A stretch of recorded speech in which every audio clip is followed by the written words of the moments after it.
हम लोग इसमें जो है द हिंदू न्यूज़पेपर के एनालिसिस को देखने वाले हैं और ये जो है 6 फरवरी 2025 का न्यूज़पेपर होगा। हम लोगों का जो पहला न्यूज है वो इक्वेरियन सैन्य अभ्यास को लेकर है। इक्वेरियन सैन्य अभ्यास का 13वां संस्करण जो है वो आयोजित किया जा रहा है, जिसकी मेजबानी जो है मालदीव करेगा। ठीक है, तो मालदीव जो है इक्वेरियन सैन्य अभ्यास 2025 का मेजबानी करेगा। ये इक्वेरियन सैन्य अभ्यास का 13वां संस्करण है। ये 2 फरवरी से 15 फरवरी 2025 तक मालदीव के माफिलाफूसी में स्थित MNDF के प्रशिक्षण केंद्र में आयोजित किया जाएगा। इक्वेरियन का जो 12वां संस्करण था वो उत्तराखंड के चौबटिया में आयोजित किया गया था 11 से 24 जून 2023 के बीच में। ठीक, तो जो इक्वेरियन सैन्य अभ्यास है उसके बारे में हम लोग जानते हैं। इक्वेरियन का अर्थ होता है जिसको मालदीव की दिवेही भाषा में मित्र कहा जाता है। ठीक है, तो इक्वेरियन का अर्थ जो है मित्र होता है। इसको जो है मालदीव की दिवेही भाषा में मित्र कहा जाता है। इसकी शुरुआत जो है 2009 में हुई थी और इसमें जो है भारतीय सेना और मालदीव राष्ट्रीय रक्षा बल के बीच जो है इसका आयोजन किया जाता है।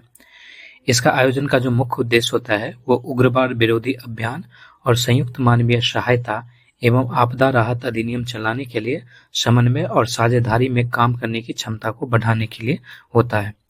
और जो है सिर्फ यही युद्धाभ्यास नहीं है भारत और मालदीव के बीच में, बल्कि अनेकों युद्धाभ्यास भारत और मालदीव के बीच में होता है। जैसे कि एक तो इक्वेरियन हो गया, ठीक है, दूसरा कथा होता है, तीसरा जो है सिल्ड होता है और चौथा दोस्ती होता है। तो ये 4 जो है सैन्य अभ्यास जो है भारत और मालदीव के बीच में जो है किए जाते हैं। ठीक, एक बार फिर से इसको जान लेते हैं। भारत और मालदीव के बीच में जो है इक्वेरियन सैन्य अभ्यास का आयोजन किया जा रहा है। ये जो है इसका 13वां संस्करण है। 12वां संस्करण का आयोजन उत्तराखंड के चौबटिया में किया गया था और इसकी मेजबानी जो है मालदीव करेगा। ठीक है, और ये जो है 2 फरवरी से 15 फरवरी 2025 के बीच में जो है इसका आयोजन किया जाएगा। ठीक, इसका अर्थ जो है मालदीव के दिवेही भाषा में मित्र होता है। इसकी शुरुआत वर्ष 2009 से हुई थी और ये भारत और मालदीव सेना के बीच में किया जाता है। इसका मुख्य उद्देश्य जो है जो उग्रवाद विरोधी अभियान होते हैं उसको रोकना होता है और जो संयुक्त मानवीय सहायता या राहत अभियान है उसके बीच में समन्वय और साझेदारी करने की क्षमता को बढ़ाने के लिए इसका आयोजन किया जाता है।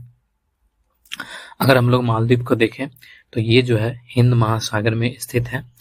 इसकी राजधानी माले है। ठीक है, और जो यहाँ पर मुद्रा है वो मालदीवी रुपया है। यहाँ पर रुपया है, वहाँ पर रुपया है। ठीक है, तो एक क्वेश्चन है कि हाल ही में इक्वेरियन सैन्य अभ्यास 2025 का आयोजन किस देश में किया गया? तो ये जो है मालदीव हो जाएगा। मालदीव में किया गया, किसके बीच में? भारत और मालदीव के बीच में। ठीक है, 13वां संस्करण है। 12वां का उत्तराखंड के चौबटिया में किया गया था। अब अगला न्यूज जो है वो बेल्जियम में जो है नया प्रधानमंत्री बनाया गया है और जो बोर्ट डी वेवर है वो बेल्जियम के नए प्रधानमंत्री बने हैं। तो हाल ही में बोर्ट डी वेवर ने बेल्जियम के नए प्रधानमंत्री के रूप में शपथ ली है। तो हम लोग जो है बोर्ट डी वेवर के बारे में जानते हैं। ये उनकी तस्वीर है। बोर्ट डी वेवर बेल्जियम के प्रमुख राजनीतिक नेता हैं। वे न्यू फ्लेमिश अलायंस यानी कि NBA पार्टी के प्रमुख हैं। ये बेल्जियम के फ्लेमिश समुदाय का एक मुख्य राजनीतिक दल है। तो बोर्ट डी वेवर जो है वो बेल्जियम के नए प्रधानमंत्री बने हैं। इनका जो नाम है वो बोर्ट डी वेवर है। ठीक है, और ये बेल्जियम के नए प्रधानमंत्री बने हैं। बेल्जियम कहाँ स्थित है? तो बेल्जियम जो है उत्तर पश्चिमी यूरोप में स्थित है। ठीक है, इसके सीमा से लगे देश कौन कौन है? तो इसके सीमा से जो है फ्रांस लगता है। ठीक है, इसकी सीमा से फ्रांस लगता है, लग्जमबर्ग लगता है, जर्मनी लगता है। ठीक है, और नीदरलैंड लगता है। ठीक है, नीदरलैंड, जर्मनी, ठीक ये सारे देश जो है इसकी सीमा से लगते हैं। यहाँ लग्जमबर्ग हो गया, यहाँ पे फ्रांस हो गया। ठीक है, तो जैसे कि ये वाला जो पार्ट है यानी नॉर्थ में नीदरलैंड से लगेगा, ठीक है। और ईस्ट में जो है ये जर्मनी के साथ लग जाता है। साउथ ईस्ट में जो है ये लग्जमबर्ग के साथ लगता है, या फिर साउथ में कह लें। और ये वेस्ट में जो है फ्रांस के साथ लगता है, ठीक है। तो इसकी सीमा जो है फ्रांस, लग्जमबर्ग, जर्मनी और नीदरलैंड के साथ लगती है। 4 देश, नीदरलैंड, जर्मनी, लग्जमबर्ग और फ्रांस के साथ 4 देशों के साथ लगती है। इसकी राजधानी जो है ब्रुसेल है। इसकी राजधानी जो है वो ब्रुसेल है। और यहाँ पे जो मुद्रा चलता है, यहाँ पर तो सबका यूरो ही रहता है, तो यूरो यहाँ पे मुद्रा है, ठीक है। तो हाल में बोट डी वेवर निम्नलिखित में से किस देश के प्रधानमंत्री बने हैं? तो ये जो है किसके बन गए हैं प्रधानमंत्री? बेल्जियम के प्रधानमंत्री बन गए हैं। इसके बाद जो अगला है वो चिप डिजाइन में NIELT उत्कृष्टता केंद्र को लेकर है। जो NIELIT है इसको राष्ट्रीय इलेक्ट्रॉनिक और सूचना प्रौद्योगिकी संस्थान कहा जाता है, ठीक है। तो इलेक्ट्रॉनिक एवं सूचना प्रौद्योगिकी मंत्रालय के सचिव श्री S कृष्णन ने नोएडा में चिप डिजाइन में राष्ट्रीय इलेक्ट्रॉनिक और सूचना प्रौद्योगिकी संस्थान के उत्कृष्टता केंद्र COE का उद्घाटन किया है, ठीक है। यह केंद्र जो है उद्योग संवर्धन और आंतरिक व्यापार विभाग DPIIT से मान्यता प्राप्त startup SoC team up semiconductor private limited के सहयोग से स्थापित है। यह भारत की सेमीकंडक्टर के डिजाइन और विकास क्षमताओं को आगे बढ़ाने की दिशा में एक महत्वपूर्ण कदम है। यह उत्कृष्टता केंद्र BLSI बहुत बड़े पैमाने पर एकीकरण और चिप डिजाइन में अनुसंधान, नवाचार और प्रशिक्षण के लिए अत्याधुनिक सुविधा प्रदान करेगा। इसका उद्देश्य अत्याधुनिक इलेक्ट्रॉनिक्स एवं सूचना प्रौद्योगिकी के केंद्र के रूप में सशक्त बनाते हुए BLSI और चिप डिजाइन को उन्नत बनाना है। राष्ट्रीय इलेक्ट्रॉनिक और सूचना प्रौद्योगिकी संस्थान के बारे में हम लोग जानते हैं। तो ये जो है भारत सरकार के इलेक्ट्रॉनिक एवं सूचना प्रौद्योगिकी मंत्रालय के अंतर्गत एक स्वायत्त निकाय है। यह इलेक्ट्रॉनिक्स, सूचना प्रौद्योगिकी और संबंधित प्रौद्योगिकी में शिक्षा, प्रशिक्षण और अनुसंधान को बढ़ावा देने पर ध्यान केंद्रित करता है। जो SOCTMUP है, यानी कि जो सॉक टीम अप है, वो सेमीकंडक्टर प्राइवेट लिमिटेड कैसे है? तो ये उद्योग जो है संवर्धन और आंतरिक व्यापार विभाग DPIIT से मान्यता प्राप्त स्टार्टअप है। यानी कि जो SoC team up semiconductor private limited है वो DPIIT से मान्यता प्राप्त स्टार्टअप है। ये BLSI और SOC डिजाइन के क्षेत्र में प्रौद्योगिकी समाधानों में विशेषज्ञता रखता है। नवाचार और उत्कृष्टता पर ध्यान केंद्रित करते हुए यह भारत में सेमीकंडक्टर इकोसिस्टम को बेहतर बनाने के लिए प्रतिबद्ध है। तो हाल ही में चिप डिजाइन में NIELIT उत्कृष्टता केंद्र का उद्घाटन किसने किया है? ठीक है, तो इसका उद्घाटन किसके द्वारा किया गया है? तो इसका उद्घाटन जो है इलेक्ट्रॉनिक्स एवं सूचना प्रौद्योगिकी के सचिव श्री S कृष्णन के द्वारा जो है इनका उद्घाटन किया गया है। इसके बाद जो अगला है, इक और अश्वत्थामा को जो है साहित्यिक अकादमिक पुरस्कार मिला है। श्री चमन अरोरा को डोगरी में उनकी पुस्तक इक और अश्वत्थामा के लिए साहित्य अकादमी पुरस्कार 2024 से सम्मानित किया गया है। ठीक है, और ये जो तस्वीर है ये चमन अरोरा जी का है, चमन अरोरा का है। इक और अश्वत्थामा लघु कथा संकलन है। पुरस्कार एक कॉस्केट में दिया जाएगा जिसमें एक उत्कीर्ण ताम्र पट्टिका होगी और 1 लाख रुपए का भुगतान होगा। यह पुरस्कार विजेता के परिवार के सदस्य नामांकित व्यक्ति को 8 मार्च 2025 को नई दिल्ली में आयोजित एक विशेष समारोह में प्रदान किया जाएगा। हम लोग जानते हैं साहित्यिक पुरस्कार के बारे में। तो साहित्यिक पुरस्कार भारत की राष्ट्रीय साहित्य अकादमी द्वारा दिया जाने वाला सालाना साहित्यिक सम्मान है। तो ये जो है राष्ट्रीय साहित्य अकादमी द्वारा दिया जाता है, सालाना दिया जाता है। इसके बाद जो है ये पुरस्कार भारत की भाषाओं में साहित्यिक कार्यों और अनुवादों के लिए दिया जाता है। यह पुरस्कार ज्ञानपीठ पुरस्कार के बाद भारत सरकार द्वारा दिया जाने वाला दूसरा सबसे बड़ा साहित्यिक सम्मान है। ज्ञानपीठ पुरस्कार के बाद दिया जाता है। साहित्य अकादमी पुरस्कार से जुड़ी खास बात यह है कि इसकी स्थापना साल 1954 में हुई थी। इस पुरस्कार के तहत पुरस्कार विजेताओं को ताम्रपत्र, पट्टिका, शॉल और 1 लाख रुपए दिए जाते हैं। साहित्य अकादमी पुरस्कार के अलावा साहित्य अकादमी बाल साहित्य पुरस्कार और युवा पुरस्कार भी देता है। साहित्य अकादमी पुरस्कार के लिए पात्रता मानदंडों में लेखक की भारतीय नागरिकता होना शामिल है।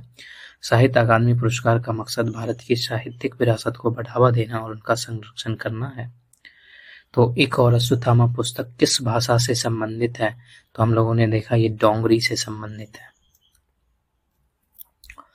इसके बाद अगला जो है UNHRC से जो है अमेरिका अलग हो चुका है। ठीक है, अमेरिका ने संयुक्त राष्ट्र मानवाधिकार परिषद से खुद को अलग कर लिया है। अमेरिकी राष्ट्रपति डोनाल्ड ट्रंप ने संयुक्त राष्ट्र मानवाधिकार परिषद से अलग होने का फैसला किया है। उन्होंने इसके लिए एक कार्यकारी आदेश पर हस्ताक्षर किए। अमेरिका और इजराइल ने संयुक्त राष्ट्र मानवाधिकार परिषद पर इजराइल के गलत तरीके से निशाना बनाने और बदनाम करने का आरोप लगाया है। ट्रंप ने कहा है कि संयुक्त राष्ट्र मानवाधिकार परिषद जैसी एजेंसियां अपने मिशन से भटक गई है और यहूदी विरोधी प्रचार कर रही है। अमेरिका ने फिलिस्तीन शरणार्थियों के लिए संयुक्त राष्ट्र मानवाधिकार परिषद को दी जाने वाली सहायता राशि पर भी रोक लगा दी है। यूनेस्को में भागीदारी की समीक्षा देखते हैं। ट्रंप ने अपने प्रशासन को संयुक्त राष्ट्र शैक्षिक, वैज्ञानिक, सांस्कृतिक संगठनों में अमेरिका की भागीदारी की समीक्षा करने का निर्देश दिया है। अमेरिका और इजराइल ने 2019 में यूनेस्को से खुद को अलग कर लिया था क्योंकि उनका मानना था कि वो इजराइल के इतिहास और संस्कृति को नकार रहा है। संयुक्त राष्ट्र मानवाधिकार परिषद क्या है? तो ये एक अंतर्राष्ट्रीय संगठन है जो दुनिया भर में मानवाधिकारों की रक्षा और प्रोत्साहन के लिए कार्य करता है। ये संयुक्त राष्ट्र का एक प्रमुख अंग है और इसकी स्थापना 2006 में हुई थी। इसका मुख्यालय जो है स्विट्जरलैंड के जेनेवा में है। इसका उद्देश्य क्या है? तो यह मानवाधिकारों की रक्षा करता है, यानी दुनिया भर में मानवाधिकार के उल्लंघन की जांच करना और उन्हें रोकने के लिए कदम उठाता है। मानवाधिकारों को यह बढ़ावा देता है, यानी कि शिक्षा, जागरूकता और अंतर्राष्ट्रीय सहयोग के माध्यम से मानवाधिकार को मजबूत करता है। संघर्ष और संकट के समय सहायता प्रदान करता है, चाहे वो युद्ध की घड़ी हो। इन सब में जो है मानवाधिकारों की सुरक्षा सुनिश्चित करता है। सदस्य देशों की समीक्षा करता है।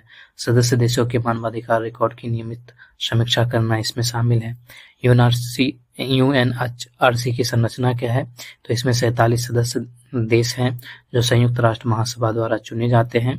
सदस्य देशों का कार्यकाल जो है 3 साल का होता है और कोई भी देश लगातार 2 बार से अधिक सदस्य नहीं बन सकता है। यह परिषद नियमित रूप से बैठकें आयोजित करती है और मानवाधिकार से जुड़े मुद्दे पर चर्चा करती है। यूएनएचआरसी पर कई सारे आरोप हैं, जैसे कि यूएनएचआरसी पर कई बार पक्षपात और राजनीतिक एजेंडे को आगे बढ़ाने का आरोप लगाया जाता है। कुछ आरोप जो है इजराइल के प्रति पक्षपात को लेकर है। यूएनएचआरसी पर इजराइल को लगातार निशाना बनाने और उसके खिलाफ पक्षपातपूर्ण प्रस्ताव पारित करने का आरोप लगाता है। चुनिंदा मुद्दों पर ध्यान देने की बातें करें तो कुछ देशों में मानवाधिकार उल्लंघन को नजरअंदाज करने का आरोप लगाता है। राजनीतिक प्रभाव की बात करें तो कुछ देश यूएनएचआरसी का उपयोग अपने राजनीतिक हितों को आगे बढ़ाने के लिए करते हैं। तो हमारा जो प्रश्न है कि हाल में कौन सा देश संयुक्त राष्ट्र मानवाधिकार परिषद से अलग हो गया? ठीक है, तो अमेरिका जो है इससे अलग हो गया है।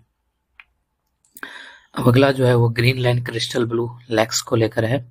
जो ग्रीनलैंड क्रिस्टल ब्लू लेक है, ठीक है, उसका जो है रंग बदल गया है, इस वजह से ये न्यूज में आया है। एक अध्ययन के अनुसार चरम मौसमी घटनाओं के कारण ग्रीनलैंड में 7500 से अधिक क्रिस्टल नीली रंग की प्राचीन झीलों का रंग परिवर्तित होकर भूरा हो गया है। क्रिस्टल नीले रंग से तात्पर्य झीलों के साफ सुथरा होने से है। ठीक है, झीलों का रंग के परिवर्तन होने का क्या कारण है? जैसे कि तापमान में वृद्धि होती है, तो ग्रीनलैंड में प्रायः पतझड़ के मौसम में जो है बर्फबारी होती है, लेकिन जब असामान्य रूप से गर्मी बढ़ती है तो बर्फ पिघलने लगता है। इस वजह से लगातार वर्षा हो जाता है और जब वर्षा का पानी जाता है तो वहाँ पर शुष्कता बढ़ जाती है, जिस वजह से उसका रंग, झील का रंग जो है साफ सुथरा हो गया है। परमाफ्रॉस्ट पिघलता है, यानी कि तापमान की वृद्धि से परमाफ्रॉस्ट के पिघलने से अत्यधिक मात्रा में कार्बन, लोहा, मैग्नीशियम और अन्य तत्वों का पर्यावरण में प्रसार होता है और बारिश के साथ ही ये सभी तत्व जो है मिट्टी से बहकर झीलों में प्रवेश कर जाते हैं, जिससे उनका रंग भूरा हो गया है। वायुमंडलीय नदियां और उनका तीव्र प्रभाव भी इन पर पड़ता है। शोधकर्ताओं के अनुसार गर्मी एवं वर्षा में वृद्धि का कारण कई वायुमंडलीय नदियां थी वायुमंडलीय नदी जलवाष्प का एक लंबा और संकीर्ण स्तंभ है जो स्थल पर आने वाली तीव्र वर्षा और हिमपात का कारण बनती है। झीलों के रंग परिवर्तन होने का क्या प्रभाव पड़ता है? जैसे कि कार्बन चक्र में परिवर्तन हो सकता है। भौतिक और रासायनिक गुणों में परिवर्तन के कारण झीलें अधिक अपारदर्शी हो गई है। इससे उनकी सतह पर पहुंचने वाले सूर्य के प्रकाश में कमी आने के कारण प्लवक की जैव विविधता में कमी आई। इसका नकारात्मक प्रभाव जो है इस क्षेत्र के कार्बन चक्र पर पड़ा है।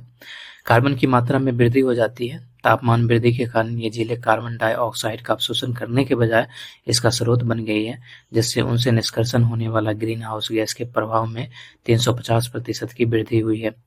जल गुणवत्ता संबंधी चिंताएं, जैसे कि परमाफ्रॉस्ट से घुले कार्बन और पोषक तत्वों के प्रभाव से बैक्टीरिया की वृद्धि को बढ़ावा मिल सकता है, जिससे पानी की गुणवत्ता नकारात्मक रूप से प्रभावित हो सकती है। स्वास्थ्य जोखिम भी है, जैसे कि परमाफ्रॉस्ट से निकलने वाली धातुओं के संपर्क में आने से स्वास्थ्य संबंधी विभिन्न समस्याएं हो सकती है। घुलनशील कार्बनिक सामग्री में वृद्धि पेयजल उपचार प्रक्रियाओं के साथ क्रिया करके क्लोरीनीकृत उपोत्पाद उत्पन्न कर सकती है, जो कैंसरकारी हो सकता है। इसके बाद जो अगला है वो राजस्थान धर्म परिवर्तन प्रतिषेध विधेयक को लेकर है। और हाल ही में जो है राजस्थान विधानसभा में चिकित्सा मंत्री गजेंद्र सिंह खिनवर ने राजस्थान विधि विरुद्ध धर्म संपरिवर्तन प्रतिषेध विधेयक 2025 जो है प्रस्तुत किया है। Rajasthan prohibition of unlawful conversion of religion bill जो है 2025 प्रस्तुत किया गया है। राजस्थान विधि विरुद्ध धर्म संपरिवर्तन प्रतिषेध विधेयक क्या है? तो इसका उद्देश्य जो है किसी व्यक्ति या संस्था द्वारा धोखाधड़ी या बलपूर्वक या अनुचित प्रभाव के माध्यम से किसी व्यक्ति का धर्म परिवर्तन करने पर अंकुश लगाना है। इसकी आवश्यकता क्यों पड़ी? तो हाल के वर्षों में कई ऐसे मामले सामने आए हैं जहां पर धोखाधड़ी, जबरदस्ती, बलपूर्वक या प्रलोभन के माध्यम से लोगों को अवैध रूप से दूसरे धर्म में परिवर्तन कराया जाता है। चूंकि राजस्थान में आदिवासी समुदायों का अवैध तरीके से धर्मांतरण कराया जा रहा है, ऐसे में यह विधेयक संवेदनशील लोगों को कपटपूर्वक धर्म परिवर्तन को रोकने के लिए महत्वपूर्ण होगा। तो इसलिए जो वहां पर यह विधेयक लाया गया है। विधेयक के प्रावधान क्या है? जैसे कि बलपूर्वक, धोखाधड़ी, जबरदस्ती और प्रलोभन द्वारा धर्मांतरण को लेकर इसमें बात कहा गया है। जैसे विधेयक के प्रावधान के अनुसार कोई भी व्यक्ति यदि किसी अन्य व्यक्ति को गलत बयानी, बलपूर्वक, अनुचित प्रभाव, जबरदस्ती, प्रलोभन या धोखाधड़ी के अन्य किसी माध्यम से सीधे या अन्यथा किसी भी धर्म के दूसरे धर्म में परिवर्तन नहीं करेगा, ऐसा इसमें नियम लाया गया है। इसके अलावा जो है एफआईआर दर्ज करने संबंधी प्रावधान है। जैसे कि यह विधेयक मुख्य रूप से रक्त संबंधियों को एफआईआर दर्ज करने का अधिकार देता है। इस संबंध में कोई भी मृत व्यक्ति, उसके माता पिता, भाई बहन या कोई अन्य व्यक्ति जो रक्त, विवाह या गोद लेने के माध्यम से उसका नातेदार है, ऐसे धर्मांतरण के विरुद्ध एफआईआर दर्ज कर सकता है। इसके अलावा तीसरा जो है विवाह का शून्य घोषित किया जाना है। जैसे कि यदि कोई व्यक्ति अवैध धर्म परिवर्तन के उद्देश्य से विवाह करता है तो परिवार न्यायालय यानी कि फैमिली कोर्ट को ऐसे विवाह को अमान्य घोषित करने का अधिकार होगा। इसके अलावा जो है अपराधों को गैर जमानती और संज्ञेय होना बताया गया है। भारतीय नागरिक सुरक्षा संहिता में किसी बात के होते हुए भी इस अधिनियम के अंतर्गत सभी अपराध संज्ञेय और गैर जमानती होंगे, सशस्त्र न्यायालय द्वारा विचारणीय होंगे। इसके अलावा जो है धर्मांतरण से पूर्व घोषणा करना पड़ेगा, यानी कि जो व्यक्ति अपना धर्म परिवर्तन करना चाहता है उसे जिला मजिस्ट्रेट या विशेष रूप से प्राधिकृत अतिरिक्त जिला मजिस्ट्रेट को कम से कम 60 दिन पूर्व यह घोषणा करनी होगी कि वह अपनी मर्जी से या अपनी स्वतंत्र सहमति से या बिना किसी बल, दबाव या अनुचित प्रभाव अथवा प्रलोभन से अपना धर्म परिवर्तन करना चाहता है। उल्लंघन की स्थिति में जो है सजा का भी प्रावधान है। जैसे कि इस विधेयक के प्रावधानों के अनुसार कानून का उल्लंघन करने वाले को 1 से 5 वर्ष तक कारावास की सजा हो सकती है और न्यूनतम 15,000 रुपए का जुर्माना हो सकता है। इसके अलावा जो है नाबालिग महिला या अनुसूचित जाति या अनुसूचित जनजाति से संबंधित व्यक्ति के धर्म परिवर्तन के मामले में जो है 2 से 10 वर्ष तक की सजा का जो है इसमें प्रावधान किया गया है। इसके अलावा जो है 25,000 रुपए जो है जुर्माना भी हो सकता है या दोनों एक साथ भी हो सकता है। इसके अलावा जो है सामूहिक धर्म परिवर्तन के मामले में जो है ये सजा जो है बढ़ जाती है और ये सजा जो है 3 से 10 साल तक का हो जाता है और ये जुर्माना जो है न्यूनतम जो है 50,000 रुपए तक हो सकता है। इसके बाद जो अगला है वो ह्यूमन अफ्रीकन ट्रिपेनोसोमियासिस को लेकर है। विश्व स्वास्थ्य संगठन WHO ने घोषणा की है कि गिनी ने ह्यूमन अफ्रीकन ट्रिपेनोसोमियासिस यानी कि हैट के गैम्बियंस रूप को सार्वजनिक स्वास्थ्य समस्या के रूप में समाप्त कर दिया है। गिनी उन 7 अन्य देश जैसे कि टोगो, बेनिन, कोटो डी आइवर, युगांडा, इक्वाटोरियल गिनी, गाना और चाड में शामिल हो गया है, जिन्होंने हैट के गैम्बियंस रूप को समाप्त कर दिया है। रवांडा ने हैट्स के रोडेशियंस रूप को समाप्त किया था। तो हम लोग जानते हैं कि जैसे हैट क्या है, जो अफ्रीकन ट्रिपेनोमोसियासिस है यानी कि हैट, उसको क्या होता है, तो ये जो है एक वेक्टर जनित परजीवी रोग होता है। इसे स्लीपिंग सिकनेस के रूप में भी जाना जाता है। ट्रिपिनोसोमा वंश के प्रोटोजोआ के कारण जो है ये होता है, और खासतौर पर जो उप सहारा अफ्रीका क्षेत्र है वहाँ पर ये देखने को मिलता है। और जो सीसी मक्खियाँ होती है उसको द्वारा जो है, मतलब अगर वो मक्खी किसी को काट ली है जो हैट से रोग से पीड़ित है, तो फिर जब वो दूसरे किसी को काटेगी तो उसको जो है ये बीमारी हो जाएगा। ठीक है, तो ऐसा जो है ये होता है हैट।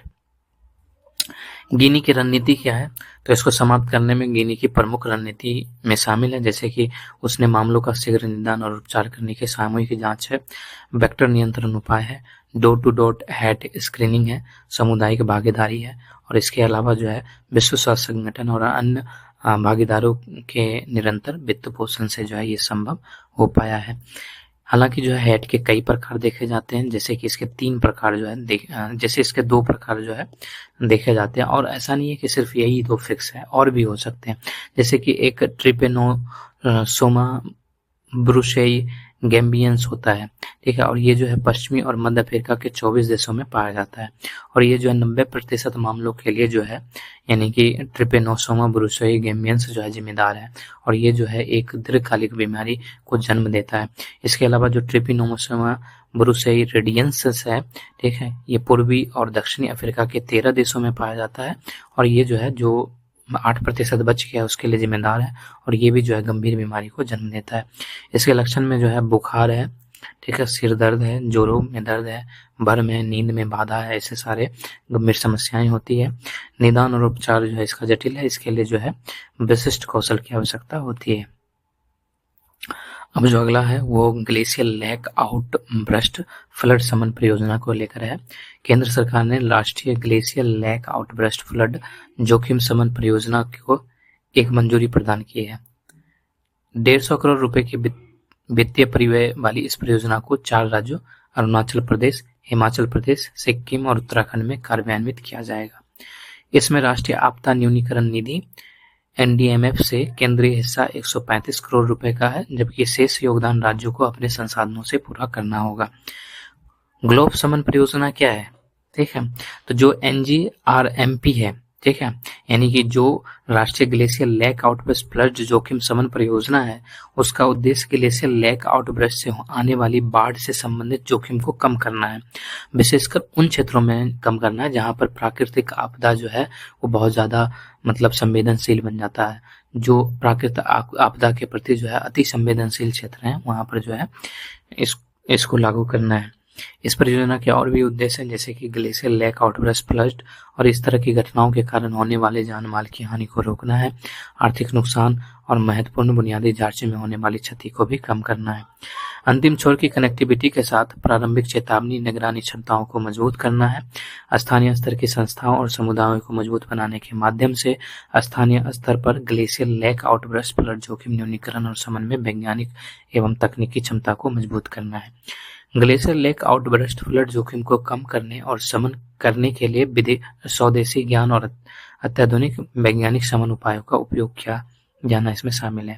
और ये जो योजना है इसके 4 घटक हैं। जो पहला घटक है उसमें ग्लेशियर लैक आउटब्रस्ट फ्लड संकट एवं जोखिम मूल्यांकन शामिल है, और जो दूसरा घटक है उसमें ग्लेशियर लैक आउटब्रस्ट फ्लड निगरानी और पूर्व चेतावनी को शामिल किया गया है। तीसरे में जो है ग्लेशियर लैक आउटब्रस्ट फ्लड शमन उपाय को शामिल किया गया है, और चौथे में जो है जागरूकता सृजन और क्षमता निर्माण को शामिल किया गया है।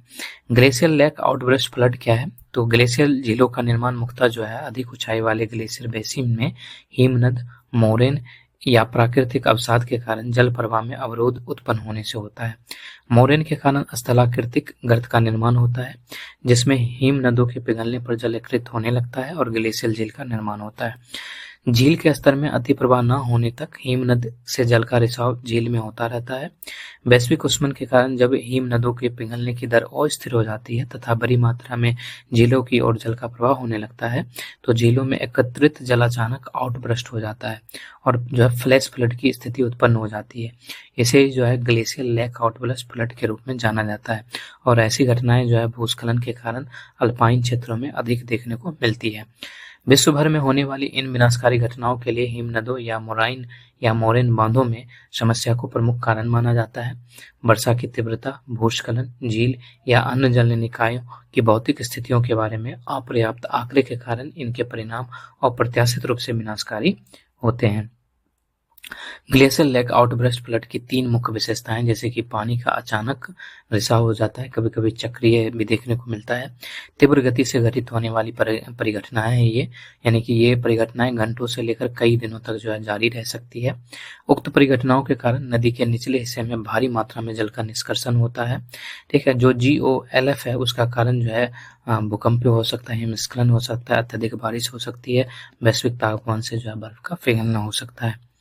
तो जोखिम को कम करने के उपाय क्या है, जैसे कि एक तो रिमोट सेंसिंग और सैटेलाइट तकनीक है। इसके अधीन क्या किया जा सकता है, तो इसके अधीन जो ग्लेशियल झील है उसमें होने वाले बदलाव की निगरानी किया जा सकता है।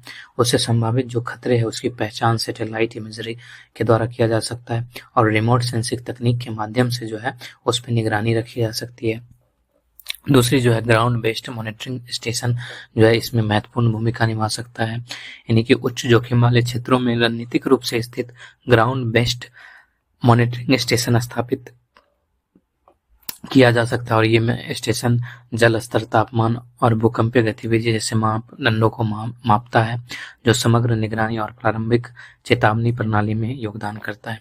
इसके अलावा जो है रियल टाइम डाटा संग्रह और विश्लेषण किया जा सकता है, जिसके वजह से जो है ये पता लगाया जा सकता है कि किस तरह के बदलाव जो है वहाँ पर हो रहे हैं।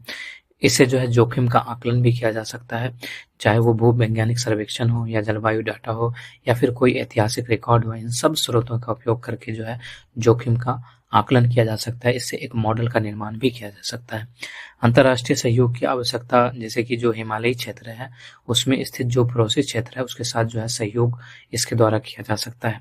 सामुदायिक जुड़ाव और प्रारंभिक चेतावनी प्रणाली के द्वारा जो है आपातकालीन जो निकास होता है उसको लाया जा सकता है और समय रहते लोगों को चेतावनी देना, अलर्ट जारी करना, ठीक है, ये सारे जो है किए जा सकते हैं।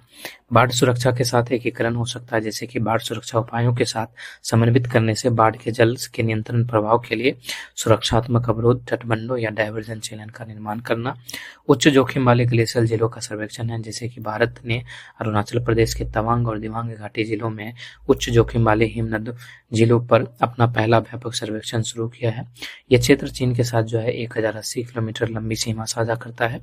यह अभियान राष्ट्रीय आपदा प्रबंधन प्राधिकरण NDMA के नेतृत्व में राष्ट्रीय glacial lake outburst flood mission का हिस्सा है, जिसका उद्देश्य इन रणनीतिक रूप से महत्वपूर्ण क्षेत्रों में प्रारंभिक चेतावनी प्रणाली और अन्य शमन उपायों को स्थापित करने की व्यवहार्यता का आकलन करना है। इसके लिए सुझाव क्या हो सकता है, सुझाव ये हो सकता है जो ग्लेशियल लेक आउटबर्स्ट फ्लड है उसके जोखिम को कम करने के लिए जो है झील में जल की मात्रा को कम किया जाना चाहिए। नियंत्रण गतिविधि की अनुमति होनी चाहिए इस एरिया में। आउटलेट नियंत्रण संरचना का निर्माण करें। झीलों से जो है पानी को पंप करके बाहर निकालें अगर ज़्यादा हो रहा है। बर्फ या मोरेन बांध के नीचे सुरंग का निर्माण करें। उचित शमन उपायों के चयन के लिए झील, मूल ग्लेशियर, बांध की सामग्री और निकटवर्ती स्थितियों का विस्तृत अध्ययन एवं मूल्यांकन करना। झील क्षेत्र के आसपास झील एवं बांध पर अप्रत्यक्ष प्रभाव डालने वाले हिमस्खलन या चट्टान गिरने से किसी भी मौजूद और संभावित स्रोतों का विस्तार से अध्ययन करना ये शामिल हो सकता है। इसी तरह एक जो है धिमसा नृत्य से संबंधित है, जैसे कि जो नीलावाला में आदिवासी परिवारों ने आज़ादी के बाद प्रथम बार बिजली मिलने का जश्न जो है मनाया है और इसमें जो है उन्होंने ढिमसा या धिमसा कह सकते हैं उस नृत्य के साथ उन्होंने मनाया है। यानी कि आज़ादी से अभी तक में जो है नील बांधा में जो है जो आदिवासी परिवार है उनको पहली बार जो है बिजली मिला है। बिजली इलेक्ट्रिसिटी उन्हें मिला है, तो इस पे उन्होंने जश्न मनाया है और इस जश्न में उन्होंने ढिमसा नृत्य के साथ जश्न मनाया है। ठीक है, तो जो ढिमसा नृत्य क्या है, तो ढिमसा आंध्र प्रदेश में बगाटा, वाल्मीकि, पोराजा, खोंड, गदावा, कोंडाडोरा, मुकाडोरा, कोटिया आदि जनजातियों द्वारा किया जाने वाला एक लोकप्रिय नृत्य है। तो यह आंध्र प्रदेश से संबंधित है, वहाँ के जनजातियों से संबंधित है। यह आदिवासी समुदाय की एकता और सांस्कृतिक विरासत का प्रतिनिधित्व करता है।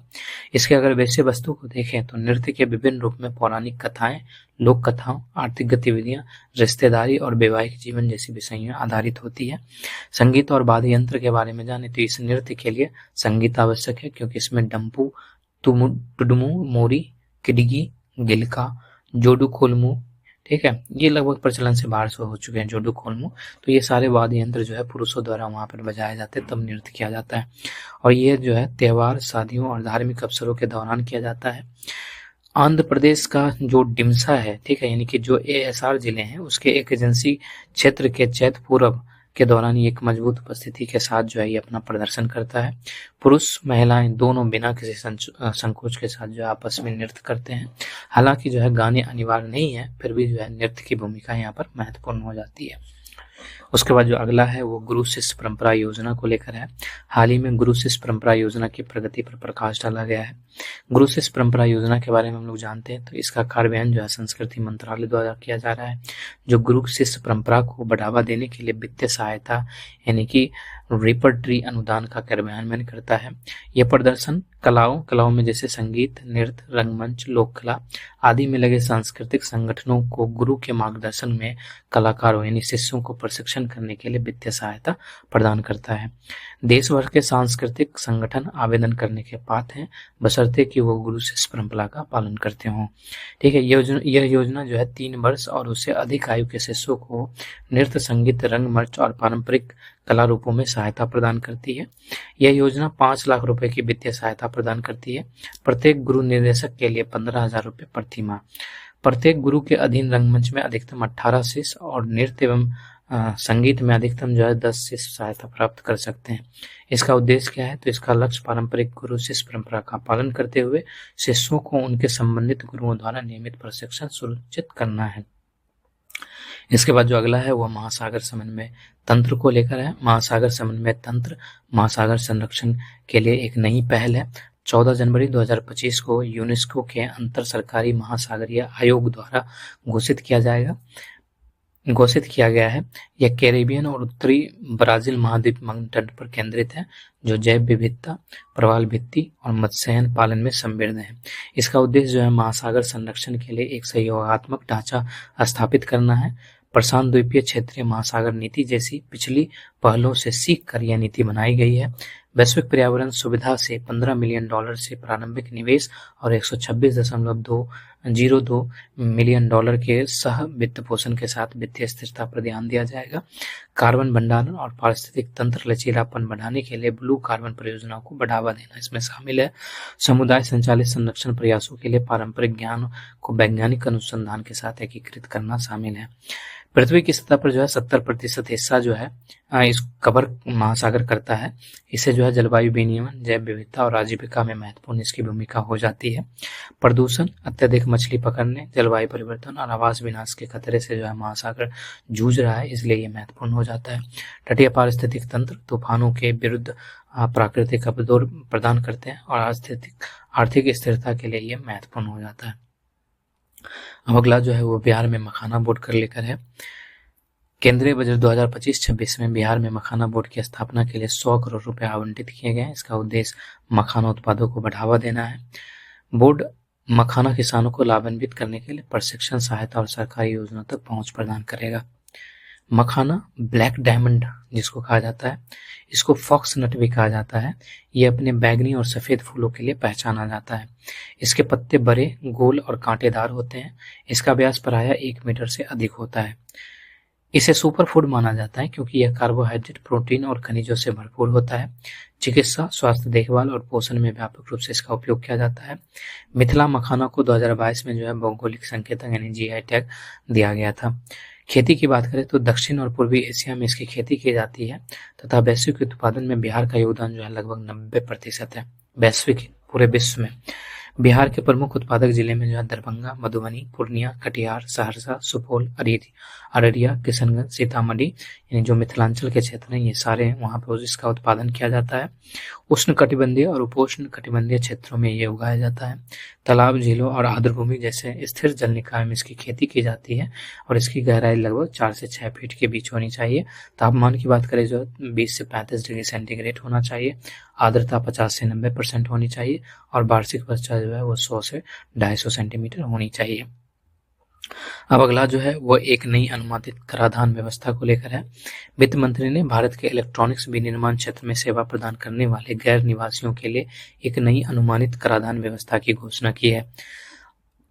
आयकर अधिनियम की नई धारा 44 पीबीटी प्रस्तावित की गई है, जिसके अंतर्गत भारत में किसी भी निर्माण सुविधा से प्राप्त राजस्व का 25% आय माना जाएगा और उसमें 35% कर लगाया जाएगा। उनकी प्रभावी कर दर जो है 10% से कम होगी। यह संशोधन 1 अप्रैल 2026 से प्रभावी होगा। इस कदम से भारत में इलेक्ट्रॉनिक क्षेत्र में कार्य करने वाली विदेशी संस्थाओं को बढ़ावा मिल सकता है तथा देश के सेमीकंडक्टर विनिर्माण आधार बनने की आकांक्षाओं को भी सहायता मिल सकता है। प्रकलित कराधान व्यवस्था क्या है? तो ये जो है सरलीकृत कर ढांचा है जिसे छोटे व्यवसाय और पेशेवर के लिए कर अनुपालन भार को कम करने के लिए डिजाइन किया गया है। इस व्यवस्था के अंतर्गत करदाताओं को विस्तृत खाता बही रखने, व्यापक ऑडिट करने की आवश्यकता नहीं होती है। इसके बजाय उनकी आय का अनुमान उनके कुल कारोबार या सकल प्राप्ति के प्रतिशत के आधार पर लगाया जाता है। यह योजना उन छोटे व्यवसाय और पेशेवर के लिए उपलब्ध है जिनका कारोबार या सकल प्राप्ति एक निर्दिष्ट सीमा से कम है। इसका लाभ क्या है? तो कागजी कार्रवाई और विस्तृत खातों के बयान रखने की आवश्यकता कम हो जाती है। कम कर भार है, इनकी इससे छोटे व्यवसाय और पेशेवर को उचित अनुपालन लागत से बचने की सहायता मिलती है, जिससे कर भुगतान सरल हो जाता है। इसके बाद जो अगला है वो एक्स्ट्रा लॉन्ग स्टेपल कॉटन को लेकर है और ये सारी इन सब की चर्चा जो है बजट 2025-26 में की गई थी। केंद्रीय वित्त मंत्री ने कपास की खेती की उत्पादकता और स्थिरता में महत्वपूर्ण सुधार लाने और अतिरिक्त लंबे स्टेपल कपास किस्मों को बढ़ावा देने के लिए 5 वर्षीय मिशन की घोषणा की है और ये मिशन जो है एक्स्ट्रा लॉन्ग स्टेपल कॉटन को लेकर है। कपास को उनके रेशे की लंबाई के आधार पर लंबे, मध्यम और छोटे रेशे में वर्गीकृत किया जाता है। गोसिपियम हर्सुटम जो भारत में उगाए जाने वाला कपास का लगभग 96% हिस्सा है, यह मध्यम स्टेपल श्रेणी में आता है, जिसके रेशे की लंबाई जो है 25 से 28.6 मिमी तक होती है, mm तक होती है। ठीक। जो एक्स्ट्रा लॉन्ग स्टेपल कॉटन है, इन जो ELS किस्म है उसके फाइबर की लंबाई जो है 30 mm और या फिर उससे अधिक तक की होती है। तो हमारा जो गोसिपियम हर्सुटम है वो मध्यम स्टेपल श्रेणी में आता है। अधिकांश ELS कपास गोसिपियम बारबैंड्स प्रजाति से आता है, जिसे समानता मिस्र या पीमा कपास के रूप में जाना जाता है। इसकी उत्पत्ति दक्षिण अमेरिका में हुई और ये मुख्य रूप से चीन, मिस्र, ऑस्ट्रेलिया और पेरू में उगाया जाता है। मिशन की आवश्यकता क्यों है? क्योंकि भारत जो है जो एक्स्ट्रा लॉन्ग स्टेपल कॉटन है उसके लिए जो है ये दूसरे देशों से आयात पर निर्भर करता है। उच्च गुणवत्ता वाले कपड़े बनाने में इसका उपयोग किया जाता है। भारत का कपड़ा और परिधान निर्यात लगभग $35 बिलियन पर स्थिर बना हुआ है, जबकि वियतनाम और बांग्लादेश ने मुक्त व्यापार समझौता और सबसे कम विकसित देश के दर्जे से बाजार हिस्सेदारी बढ़ाई है। भारत में कपास उत्पादन और खपत कैसे है? तो भारत एकमात्र ऐसा देश है जहां पर कपास की सभी प्रजातियां उगता है, जैसे कि जी आर्बेरियम है, जी हर्बेसियम है जो जिसको एशियाई कपास कहा जाता है, इसी तरह जी बारबंडेसस जिसको मिस्र कपास कहा जाता है और इसी तरह जी हर्सुटम है जिसको अमेरिकी अपलैंड कपास कहा जाता है। कपास का उत्पादन अधिकांश हिस्सा 9 प्रमुख कपास उत्पादक राज्यों में आता है, ठीक है, जिन्हें 3 विधिक कृषि पारिस्थितिक क्षेत्रों में बांटा गया। जैसे कि जो उत्तरी क्षेत्र है उसमें पंजाब, हरियाणा, राजस्थान आता है, मध्य क्षेत्र में गुजरात, महाराष्ट्र और मध्य प्रदेश आता है और दक्षिणी क्षेत्र में तेलंगाना, आंध्र प्रदेश और कर्नाटक आता है। तो ये 9 राज्यों को जो है 3 कैटेगरी में बांटा गया है। उपरोक्त के अतिरिक्त जो है ओडिशा और तमिलनाडु में भी जो है कपास की खेती की जाती है। कपास सीजन 2022-23 के दौरान 5.84 मिलियन मेट्रिक टन अनुमानित कपास के साथ भारत विश्व के दूसरे स्थान पर है, यानी कि विश्व कपास उत्पादन का 23.83% का उत्पादन जो है भारत में किया जाता है और भारत जो है दूसरे नंबर पे आ जाता है। भारत विश्व में कपास का दूसरा सबसे बड़ा उपभोक्ता है, जिसका अनुमानित उपभोग विश्व कपास का 22.24% है। इसके बाद जो अगला है वो गर्भ ईनी दृष्टि डेटा रिपोजिटरी को लेकर है। जैव प्रौद्योगिकी विभाग ने गर्भ ईनी दृष्टि डेटा रिपोजिटरी लॉन्च की है। गर्भ ईनी दृष्टि ट्रांसलेशन स्वास्थ्य विज्ञान एवं प्रौद्योगिकी संस्थान में डेटा रिपोजिटरी और सूचना साझाकरण केंद्र है। यह 12,000 से अधिक गर्भवती महिलाओं, नवजात शिशुओं और प्रसवोत्तर महिलाओं में से दैनिक नैदानिक डेटा, छवियों और जैव नमूनों तक पहुंच प्रदान करता है। दक्षिण एशिया के सबसे बड़े मातृक एवं शिशु स्वास्थ्य डेटाबेस में से एक के रूप में गर्भ ईनी दृष्टि विश्व भर के शोधकर्ताओं को मातृ एवं नवजात शिशु परिणामों में सुधार लाने के उद्देश्य से परिवर्तनकारी अनुसंधान करने में सशक्त बनाएगी। नव उद्घाटित थ्रिस्टी फेटर यानी कि जो स्वास्थ्य विज्ञान एवं प्रौद्योगिकी संस्थान है, उसके फेटर अनुसंधान सुविधा एक अत्याधुनिक प्रतिष्ठान है जो उच्चतम जैव सुरक्षा और अनुसंधान मानकों का पालन करता है। यह टीका विकास, चिकित्सा प्रशिक्षण और उभरते संक्रामक रोगों का अनुसंधान करने के लिए एक महत्वपूर्ण संसाधन के रूप में काम करेगा। इसके बाद जो अगला है वो इंटरनेशनल बिग कैट अलायंस पर फ्रेमवर्क समझौता को लेकर है। अंतर्राष्ट्रीय बिग कैट अलायंस की स्थापना पर रूपरेखा समझौता हाल ही में लागू हुआ है, जिससे यह पूर्ण विकसित संधि आधारित अंतर सरकारी संगठन बन गया है। बिग कैट अलायंस को प्रधानमंत्री नरेंद्र मोदी द्वारा 2023 में प्रोजेक्ट टाइगर के 50 वर्ष पूरे होने के उपलक्ष्य में कार्यक्रम के दौरान लॉन्च किया गया था। जो बिग कैट अलायंस है, इसका मुख्यालय भारत में है। 27 देशों ने गठबंधन में शामिल होने के लिए सहमति व्यक्त की। जो 5 देश हैं उसमें निकारागुआ, एस्तावेनिया, भारत, सोमालिया, लाइबेरिया ने आधिकारिक तौर पर इसकी पुष्टि कर दी है और वे बिग कैट अलायंस के सदस्य बन गए हैं। इसकी स्थापना भारत सरकार द्वारा राष्ट्रीय बाघ संरक्षण प्राधिकरण, पर्यावरण, वन और जलवायु परिवर्तन मंत्रालय के माध्यम से 22 मार्च 2024 के आदेश के साथ ही की गई थी। इसका उद्देश्य जो है 7 बड़ी कैट्स प्रजातियों के संरक्षण को लेकर है, जिसमें बाघ, शेर, तेंदुआ, हिम तेंदुआ, चीता, जगुआर, प्यूमा शामिल है। इसमें रेंज वाले देश यानी कि रेंज वाले देश जहाँ पर ये प्रजातियां पाई जाती है और वैसे देश जहाँ पर ये प्रजातियां नहीं पाई जाती उसको गैर रेंज वाले देश कहते हैं। ये बड़ी कैट संरक्षण में सहयोग देने में अगर रुचि रखते हैं तो वो इसमें शामिल हो सकते हैं। बिग कैट अलायंस का प्राथमिक लक्ष्य जो है बड़ी कैट्स के संरक्षण के लिए वैश्विक सहयोग को सुविधाजनक बनाना है, सफल संरक्षण प्रथाओं को समेकित करना है और विश्व भर में बिग कैट को जो है संरक्षित करके साझा लक्ष्य को प्राप्त करना है। इसका उद्देश्य वित्तीय सहायता प्रदान करना, संरक्षण की सर्वोत्तम प्रथाओं का प्रसार करना, तकनीकी ज्ञान का एक केंद्रीय भंडार बनाना और अंतर सरकारी संरक्षण मंचों को मजबूत करना शामिल है। ठीक है, तो इसमें हम लोग जो है यहीं तक रखते हैं।